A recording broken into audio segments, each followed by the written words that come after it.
Olá, eu sou o Pedro Buxerri Mendes e este é o podcast Ambição para Portugal.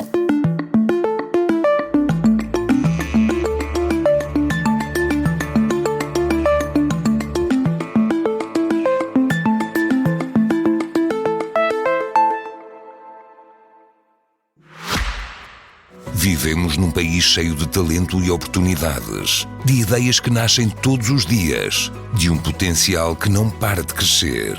Mas e se pudéssemos ir ainda mais longe? Fazer a diferença? Na KPMG, acreditamos que a ambição é o motor do futuro do nosso país. Por isso criámos o projeto Ambição para Portugal, um movimento que junta vozes, desafia o presente e constrói caminhos para um país mais competitivo, mais preparado e orientado para o crescimento. Porque a ambição não é só querer mais, é ajudar a fazer acontecer. KPMG. Fazer diferente faz a diferença. José Avilés, chefe, empresário. Estamos aqui no Belcanto, Chiado, 46 anos. Não o Chiado, tu José Avilés. O que é que pões quando perguntou a profissão? Tem feito às longe de Portugal e perguntou a profissão dos hotéis e aqueles check-ins. Cozinheiro, empresário. Só porque acho que chefe é o cargo ou uma posição e não tanto a profissão. Certo. E eu gosto de me sentir sempre um bocadinho cozinheiro, apesar de cozinhar menos já do que já cozinhei. Mas depois tipo cook ou... Sim. Cook. É engraçado isso. E nessas... quando estás anónimo e quando as pessoas não te conhecem tão bem, dás por ti a perguntar, quando estás a perguntar, olha, estes ovos foram feitos como? Ou desligas desse lado mais técnico e curioso e investigador da... Não desligo da parte da apreciação, se é bom, se é mau. Claro. Emociono-me muito eu a comer comida boa no mundo inteiro e sou capaz de repetir o mesmo restaurante 2 dias seguidos se comi lá alguma coisa muito boa. Na verdade até sem querer arriscar um flop no seguinte, por isso volta àquele. Mas abstrai-me um bocado da parte técnica e da parte de... Já me basta, eu como muito dos meus restaurantes, porque faz parte também da minha profissão, numa perspectiva do meu papel de estar a avaliar e a melhorar e por isso estou quase sempre sob tensão a comer. E por isso poder ir a outro restaurante e estar só a usufruir... desde que as expectativas não me tramem, não é? Porque o problema na vida é que se temos expectativas muito altas, e eu sofro com isso também, com o nome, com as marcas, com as expectativas que as pessoas vêm sempre a achar que vão ter a melhor refeição do mundo. Mesmo quando nós tínhamos umas pitas, só que eram umas sanduíches ali ao lado, toda a gente dizia que eram boas, mas não eram Michelin, e de facto não eram umas sanduíches. Não era essa a ideia. Não era essa a ideia. Tu por mérito e porque de alguma forma a imprensa sempre gostou de ti, no sentido que representas bem a ideia, acho eu, que a imprensa tem do que deve ser um chefe. Tu representas o fine dining em Portugal, enfim, a frase é minha, a constatação é minha, a emergência de alguém que simboliza a comida enquanto atividade cultural ligada a uma experiência, portanto, que não é aquela comida que quando nós éramos miúdos falava, não é? Que no fundo o farta brutos e comer muito e não sei o quê. Tu aceitas esse papel? Era no fundo essa a tua ambição quando começaste nestas coisas ou não? Já te consolaste? A ambição era muito menos e na verdade o sucesso pode vir a ser uma desilusão, ou seja, nós achamos que quando atingimos determinado patamar que há muitas coisas ou ficam mais fáceis ou que nós somos de facto melhores e que temos essa autoconfiança. Eu acabo de não sentir nada disso. Acho que tenho mais responsabilidade, acho que criei mais expectativas. Tenho em geral um grande carinho não só da imprensa, mas do público em geral, é verdade. Não tenho muitos haters e mesmo assim tenho que ter algum cuidado com as coisas que digo online, porque online há haters para todos, para dar e vender. Acho que de alguma maneira fui vestindo uma camisola de embaixador da cozinha contemporânea portuguesa, cada vez mais acompanhado. Eu acho que começam depois outros cozinheiros a fazer os seus próprios projetos. Há uma coisa importante que é importante ter o seu próprio projeto, mesmo seja com sócios, investidores. Eu acho que o que aconteceu a muitos grandes talentos da cozinha portuguesa foi que a partir de certa altura estavam a desenvolver grandes trabalhos nos seus espaços, mas a verdade os espaços não eram seus, e depois acabavam a ir-se embora porque se desentendiam com os patrões. E depois às vezes até arriscavam sozinhos e o economics não estava bem feito e fechava. E isto essencialmente é um trabalho de muitos anos, não é? O Belcanto abre no princípio de 2012, fez 14 anos agora, mas eu sinto que isto é um projeto desde o final de 2007, que é desde que eu comecei o Tavares, porque quando vim para aqui trago uma parte importante da equipa e trazemos essencialmente o mesmo caminho. E por isso está quase a fazer 20 anos esse caminho. E eu acho que isto só se consegue com muito trabalho e muito tempo.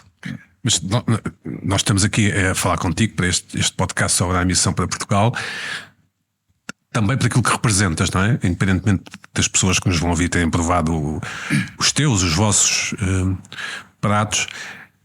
Já algum governo te perguntou se queres ser embaixador, sei lá, ministro da Cultura, algum cargo mais oficial que represente o país, ou que represente a cidade de Lisboa, neste caso, que é onde tu operas, acho eu, quase em exclusividade, ou pelo menos em Portugal. Já foste desafiado para ter um papel maior, no sentido da influência que possas ter sobre a cozinha portuguesa de nova geração? Não nenhum cargo formal. Fui abordado várias vezes para fazer parte de projetos que ajudam na promoção da cozinha portuguesa e da cozinha contemporânea, mas curiosamente a cozinha contemporânea promove muito também a cozinha tradicional portuguesa, ao contrário de que muita gente acha. E tu és um exemplo disso, certo? Eu sou o exemplo disso. Sim.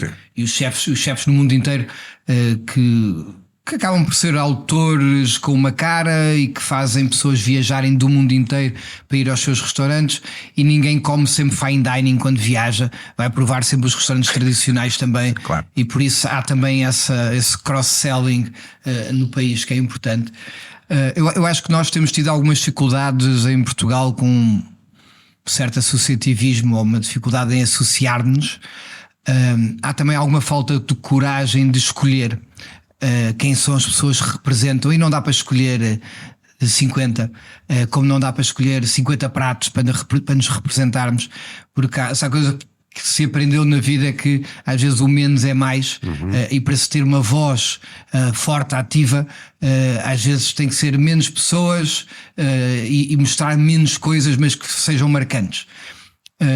Ainda recentemente tivemos um almoço informal com algumas pessoas de poder dessa área, e falámos mais uma vez sobre isso, se algum dia isso irá ser ou não criado.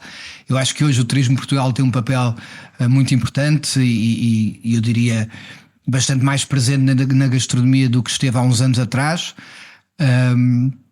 mas honestamente acho que foram os cozinheiros portugueses, os guias também muito importantes, que acabaram por mostrar o que nós já tínhamos. Nós não inventámos nada, nós mostramos os nossos produtos, mostramos as nossas paisagens, as nossas geografias, com alguma criatividade na cozinha contemporânea, mas é essencialmente isso que nós fazemos. Mas desde logo, desculpa interromper, desde logo, a mim parece-me, enfim, observando, que falta uma gramática própria, porque a palavra cozinha, culinária, gastronomia, fine dining soa muito melhor, não é? Alta cozinha. Sim, mas a questão é, um restaurante como o Belcanto claramente é um restaurante de fine dining, portanto é de esperar que cumpra certos requisitos e que seja muito mais caro e que seja difícil de aceder. Mas os nossos restaurantes, que não são nem os restaurantes para toda a gente, nem os restaurantes deste tipo, inscrevem-se aqui numa tradição portuguesa, depende, porque tudo agora parece ter conceito, não é? Tudo agora parece ter um conceito associado, ou achar que tem que ter um conceito associado. É isso, e irrita muita gente, porque há pessoas que ficam muito irritadas quando vão àqueles restaurantes e que a primeira coisa que os vai servir diz o conceito aqui é Sim. e a pessoa só quer jantar ou almoçar. Mas há de tudo. Eu acho que nós temos a alta cozinha, a cozinha gastronómica, também conhecida por fine dining, num termo inglês ou americano. Temos restaurantes tradicionais, temos restaurantes contemporâneos portugueses, temos restaurantes de fusão que durante muito tempo rimava com confusão porque as pessoas não sabiam muito bem o que era, mas nós fomos ver bem na história. Macau é talvez o primeiro território proclamado de cozinha de fusão, mesmo na altura ninguém sabia o que era. A Austrália também tem muito, cidades como Chicago a mesma coisa, e há de facto restaurantes que servem cozinhas de fusão, e depois há outros que apostam mais se calhar numa decoração, num ambiente, e a cozinha fica em segundo plano. Eu contra mim falo, mas tenho noção que a avaliação que as pessoas fazem na escolha de um restaurante, o se sentirem bem tratadas num lugar acolhedor, confortável, muitas vezes vem acima da qualidade da cozinha.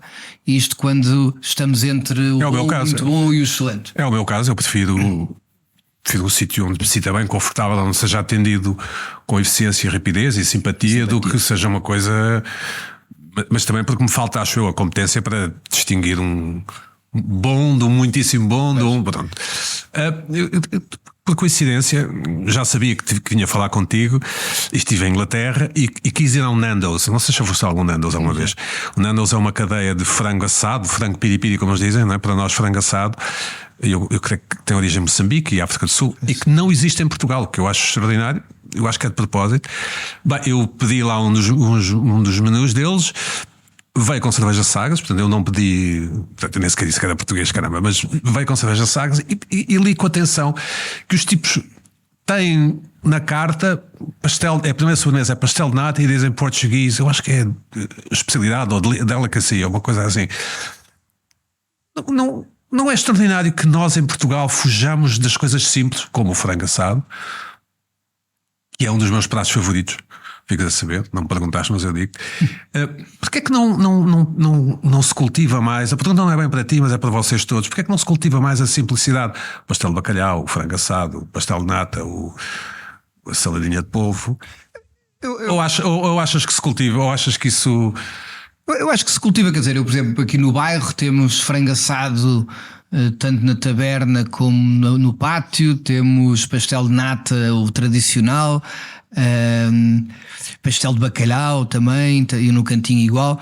Eu acho que se cultiva, eu acho é que quando falamos depois das cozinhas assinadas por chefes, lá está outra vez a história das expectativas e das ideias que se criou.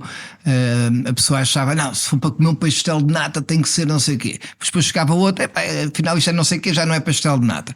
Quer dizer, eu lembro no Tavares de em 2008 ter criado, entre aspas, o 1000 folhas de pastel de nata, que era o aparelho pastel de nata em 1000 folhas, e entre esse prato, entre outros, deram-me direito a cartas que me chamavam filho da puta. Não sei se posso dizer aqui no podcast, mas... Ou seja, por estás ao património... Sim, por acharem que eu estava... Achavam que eu estava a destruir o património português. Eu confesso que não me ri da situação. Foi uma coisa que até me magoou bastante. Okay. Principalmente porque eu trabalhava 18 horas por dia, era bastante mais novo, ia começar e com muitas ideias, mas sem muitas certezas. E eu pensei muito, será que tinha um bocadinho de razão? Ou o que é que levava uma pessoa a fazer isso? Acabo de chegar a uma conclusão sem ninguém dizer se eu tinha ou não razão, que era que se sentiam um bocadinho atacados, quase atacar a própria mãe ou a avó, porque a mãe fazia assim, a avó fazia assim, eles gostavam tanto da mãe, gostavam tanto da avó, e eu estava a destruir-lhes essas memórias. E é engraçado, e eu no Tavares que eu sinto mais isso, estive há 3 anos antes de passar para o Belcanto, que é, chamam-me nomes, de repente dão uma oportunidade, começam a dar os parabéns pelo que eu estou a fazer, e já na saída do Tavares começam-me a agradecer pelo que eu estou a fazer pela cozinha portuguesa. E de repente em 3 anos as coisas mudam completamente de figura. E continuo, quer dizer, com pessoas a acharem que o que eu faço é uma porcaria e vai sempre acontecer. Hoje nós democratizamos muito com vários restaurantes e para várias situações de consumo, e por isso acho que também fiz as pazes com muita gente, primeiro que não está disposta por uma ou por outra razão a gastar o dinheiro que implica vir almoçar ou jantar ao Belcanto, outra porque quer mesmo um restaurante mais tradicional. E nós vimos muito isso aqui, quer dizer, mesmo às vezes pessoas com muito dinheiro que pedem aqueles vinhos muito caros de centenas ou de milhares de euros, 90% dessas pessoas são as pessoas que não comem o menu de degustação, que comem à carta. A carta é sempre um bocadinho mais tradicional e está nas mãos deles o que é que vão escolher. E por isso não tem muito a ver também só o ter mais dinheiro ou ter menos dinheiro. Há mais ou menos curiosidade. Quem normalmente tem muito dinheiro e é educada com muito dinheiro, ou alguém gosta de escolher e não gosta nada de ficar nas mãos do chefe, acha uma chatice ficar nas mãos do chefe. Aqui em Portugal. Em geral, eu acho que mesmo lá fora isto acontece.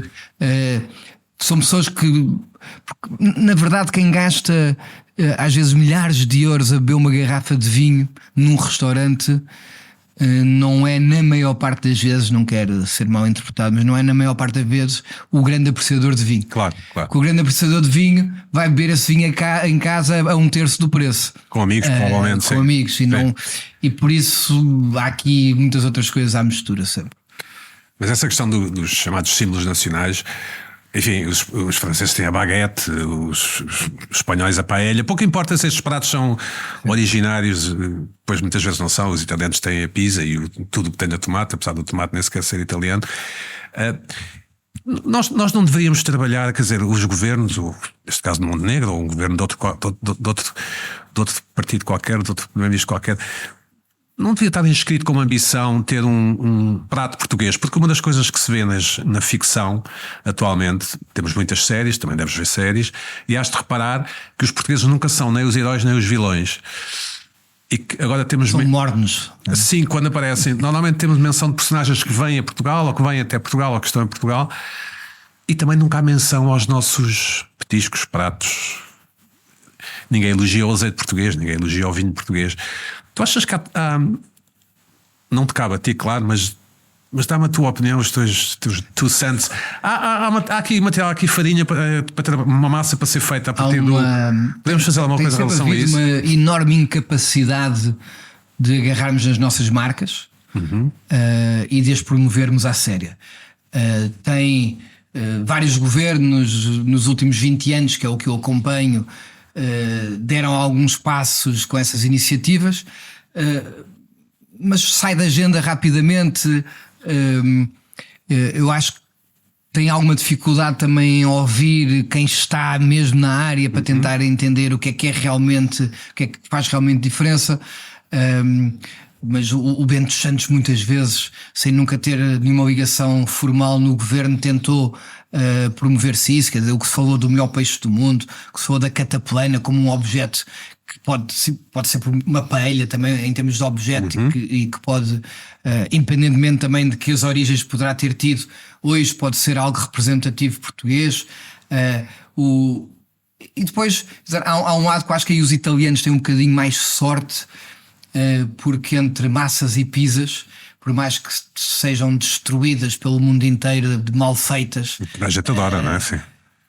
Mas é um produto que está na prateleira, barato, viaja bem, as massas secas todas, massas frescas mesmo, e por isso de repente o Ocidente todo, o que mais se cozinha em casa de cada pessoa é primeiro se calhar alguma influência local e logo a seguir é cozinha pseudo-italiana, e por isso cria também uma quer dizer, mas o fazer livros de cozinha, eu agora o último livro de cozinha que faço chama Minha Cozinha Portuguesa, é um livro 90% ou 95% de cozinha tradicional, um bocadinho mais bem explicada. Tens feijoadas, jardineiras ou não se faz? Tenho tudo, em geral, petiscos, entradas, pratos, peixes, carnes, açordas, migas. cabidelas, pezinhos de coentrada, coisas que eu tenho medo que possam vir a acabar, principalmente nas cidades, que malta que nasce na cidade e vai pouco ao campo pode passar 20 anos sem nunca ter provado nenhum prato desses. E a tendência é depois não gostar e por isso não continuar, e por isso foi muito com esse foco, apesar de se calhar das expectativas que as pessoas tinham era algo mais criativo, e foi um livro para a Espanha, que era importante isto para o Planeta Gastro, e eu acho que há de facto a escolha de alguns chefes, a escolha de alguns pratos, o fazer livros, o fazer séries e documentários, e transmitir por aí, pelo mundo. Nós infelizmente temos alguns restaurantes portugueses lá fora, mas não temos muitos, e têm fechado muitos também, e por isso fica mais complicado depois promover a cozinha portuguesa. Em Portugal, com o aumento nos últimos 10 anos brutal, né, quase que triplica o turismo, de repente a cozinha portuguesa começa a ser conhecida, mais conhecida e apreciada. Eu lembro-me no Tavares de clientes fazerem um esforço para serem simpáticos comigo e a dizerem-me graças, que é uma coisa. E eu já não sabia se dizia graças de volta ou se dizia obrigado, e eles ficavam ofendidos. Havia um desconhecimento profundo. A pessoa estava aqui quase numa continuidade de Espanha, era mesmo uma coisa, não estou a exagerar, era mesmo quase rude. Hoje é diferente. Eu acho que Portugal, as pessoas perceberam que nós somos um povo muito hospitaleiro. A nossa capacidade de tentar pelo menos falar vários idiomas faz muitos turistas se sentirem mais bem recebidos, mas temos aqui a ameaça também que há muita gente que acha que o turismo é que veio destruir as condições de vida que tinham, e por isso há aqui um 50-50 de defesa e ataque ao turismo, e por isso acho que nós estamos aqui num limbo. Não vivemos sem o turismo, há quem odeie o turismo. Há quem acha que o turismo só faz lixo, como se os portugueses não fizessem, e nós precisamos do turismo. Mas eu acho que há um trabalho muito grande a fazer-se pela cozinha portuguesa, pelos vinhos portugueses. Nós temos problemas. Hoje há muito poucos produtores de vinho que não estão a passar dificuldades na venda dos seus vinhos. Há muitos produtores de vinhos portugueses a comprar uvas à Espanha, por serem mais baratas, e eu acho que isso tem que ser pensado. Eu, por exemplo, que não sou completamente a favor desta história de baixar IVAs para a restauração se salvar quando está em crises, mas, por exemplo, tenho a visão que se conseguisse fazer algo integrado de quem comprasse uvas ou produzisse uvas portuguesas, produzisse vinhos portugueses, e o restaurante comprasse esses vinhos para os vender, poderia haver um IVA único de uma taxa reduzida, que ajudava uma linha inteira. Não sei se a comunidade europeia deixaria, porque hoje também o vinho é atacado como se fosse uma droga, a pior das drogas. Estamos já na parte final. Uma ambição que eu tenho enquanto consumidor e enquanto português que vive em Portugal e que vai jantar fora em Portugal e almoçar fora, é que o serviço seja melhor. Aliás, a minha ambição era que o serviço fosse muito melhor, mas e eu não me considero esquisito. Mas porque é que eu vou a um país qualquer normal e o empregado reconhece a minha presença e me vem perguntar o que eu quero, e continuo com a sensação que o empregado português finge que não está ninguém, finge que não reparou? Sou eu que sou maluco ou... Essa última não consigo responder assim, sem mais dados, mas não, eu acho que és mais exigente no teu próprio país. Okay. Sempre. Acho que és sempre mais exigente no teu próprio país. Eu acho que o serviço teve dois caminhos. Quer dizer, o serviço com a abertura de tantos restaurantes piorou muito, mas também em alguns casos melhorou muito, porque há mais formação, há mais treinamento, etc. Deve dizer-se que, enfim, em boa verdade, que os salários as pessoas ganham mal, não é? Portanto, não, a minha intenção não é de todo, mas insisto nisto. Eu fico com a sensação que seria bem mais fácil ter um serviço melhor. Pronto, se calhar estou enganado, mas Talvez a pergunta Olha, seja eu mais... acho que, quer dizer, eu conheço a realidade em vários países do mundo e em termos salariais, e muitas vezes fala-se, depois ali ganham muito mais, mas depois vamos ver custos de vida e vamos comparar outras coisas, e hoje em dia não faz assim tanta diferença. Se calhar no último ano e meio faz, porque o custo de vida em Portugal aumentou bastante. Mas eu acho que há um tema também em Portugal, e aqui vou pôr a culpa um bocadinho para o outro lado. Os clientes portugueses, ou muitos clientes portugueses, tratam muito mal os empregados de mesa. Tratam muito mal os empregados de mesa, ao ponto de estarem na mesa a dar exemplos às filhas: se não estudas vais acabar como eu, e a apontar. Isso ainda existe. Existe, e temas de racismo, existe muitas coisas que não deveriam existir, e que faz com que muitas vezes a pessoa tenha menos orgulho na profissão, na função que tem. E por isso, de repente, nós não só damos formação, como tentamos levantar a autoestima. Mas obviamente que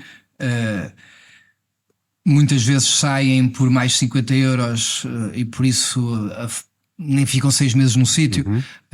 E isso faz com que não tenham o treinamento necessário para o nível do restaurante que nós queremos. Agora também digo, quer dizer, nós estamos num plano nos últimos anos de aumentar salários mínimos. Nós temos poucos salários mínimos, ou nenhum. Vocês no vosso grupo, sim. No vosso grupo. Nenhum puro, mas há bastantes na restauração. Nós temos, quer dizer, sem os subsídios e sem talvez de base, sim, ou em alguns part-time. Agora, o que preocupa muito neste setor é que nós estamos com preços que eu considero altos já, em todo o lado. No que eu tenho conhecimento, quer dizer, do meu grupo, dos meus pares, etc. E com margens cada vez mais pequenas. E por isso, ou há uma mudança profunda e se vê este setor como estratégico ou não, e se acharem que não é estratégico, não é estratégico, e se consegue mudar o caminho, ou daí a 3 anos 80% dos restaurantes em Portugal estão na falência. Já estão muitos, mas vão estar mais, porque as margens vão apertando a 3 e 4% ao ano até chegar a 0. E agora tem um novo inimigo, que são aqueles medicamentos para emagrecer, não é? Tanto quanto sei. Os Monjar. Afeta a indústria, não é? Quer dizer, afeta muito a indústria, os hipermercados afeta muito a indústria, como nós não temos noção. Ou seja, vender refeições feitas afeta muito a indústria, com uma capacidade de baixar preços enorme, claro, porque dominam a compra em volume, e o arroz de pato de X hipermercado que compete com aquele restaurantezinho de almoços, e esse restaurantezinho de almoço competia com o outro. Quer dizer, isto é por escadinha, e por isso hoje nós temos muita concorrência, que não vem só da restauração. Os próprios deliveries fazem muita concorrência. A redução do álcool, as pessoas subsidiavam, ou os restaurantes subsidiavam grande parte dos custos da comida na venda de uma garrafa de vinho. Quando há uma redução de venda de vinho, de repente os números deixam de fazer sentido. E por isso é um setor que está em dificuldades, mas essencialmente com muitos desafios para o futuro. Mas só para acabar, enfim, não se deveria reinventar de certa forma, porque insisto nisto. A restauração portuguesa, nós vemos alguns empresários manifestarem-se publicamente que está tudo mais caro, e depois dizem que os custos com o trabalho aumentaram, significa que as pessoas ganham mais. Temos essa questão Por isso eu não me consigo queixar, porque acho que as pessoas deveriam mesmo ganhar mais. Pronto. Mas nós somos de um tempo, ou pelo menos eu sou de um tempo, em que era muito frequente ir almoçar fora todos os dias, jantar fora todos os dias. O português fazia isso normalmente nos anos 80, 90. Mas nos outros países isso não acontecia tanto. Ou seja, economias mais desenvolvidas, as pessoas vão comer menos vezes fora, correto? Pronto. Poupam mais. Sim, poupam mais. Não é melhor menos restaurantes, mas melhores restaurantes do que imensos restaurantes? Não sei se a pergunta faz algum sentido. Eu prefiro, mas também se calhar não tenho moral depois. Está-me tu mesmo a ver a dizer: tu é que abriste 10 ao cabrão, sim. ao 20, ou não sei. Quer dizer, Eu diria, e mesmo agora falou-se há uns meses de um possível subsídio que ia ser dado para salvar restaurantes. Eu acho isso um disparate pegado, porque a economia o que faz é a lei da oferta e da procura, e tem que fechar coisas. E abrir outras, e privilegiar se calhar quem trabalha melhor em vez de estar a dar subsídios a quem trabalha pior, e por isso eu acho que se devia mudar. Eu, por exemplo, eu penso muitas vezes porque é que os restaurantes não assumem os desafios de preços dinâmicos. Ou seja, eu tenho menos gente à segunda à noite, tenho um preço mais barato. Como o cinema, não é? Como o cinema. Tenho sábado à noite mais cheio, tenho um preço mais caro. Mas também antecipo o que isso ia ser de revolta. Vocês têm isso no vosso grupo?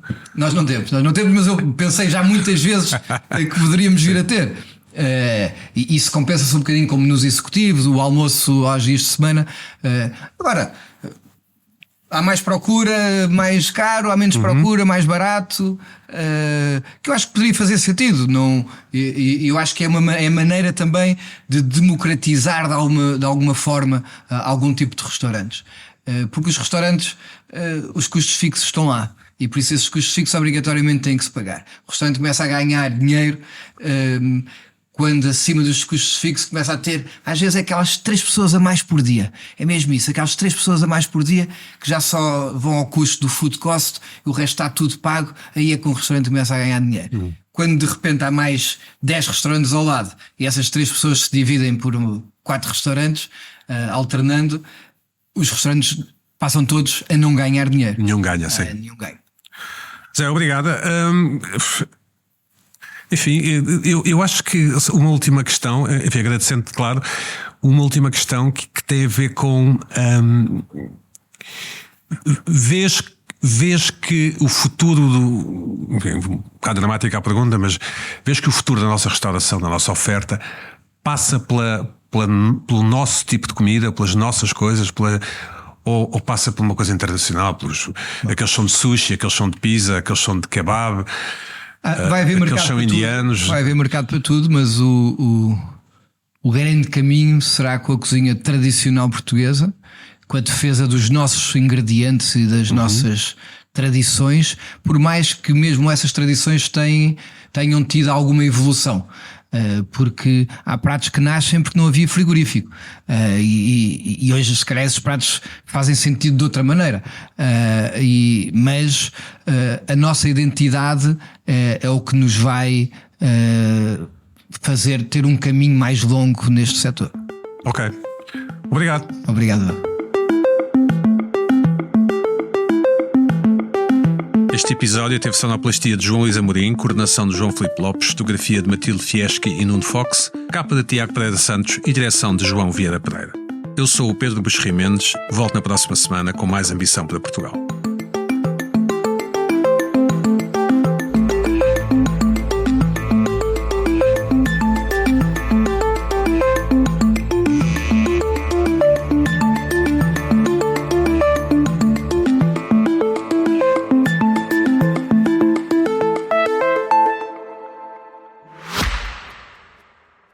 Vivemos num país cheio de talento e oportunidades, de ideias que nascem todos os dias, de um potencial que não para de crescer. Mas e se pudéssemos ir ainda mais longe? Fazer a diferença? Na KPMG, acreditamos que a ambição é o motor do futuro do nosso país. Por isso criámos o projeto Ambição para Portugal, um movimento que junta vozes, desafia o presente e constrói caminhos para um país mais competitivo, mais preparado e orientado para o crescimento. Porque a ambição não é só querer mais, é ajudar a fazer acontecer. KPMG. Fazer diferente faz a diferença.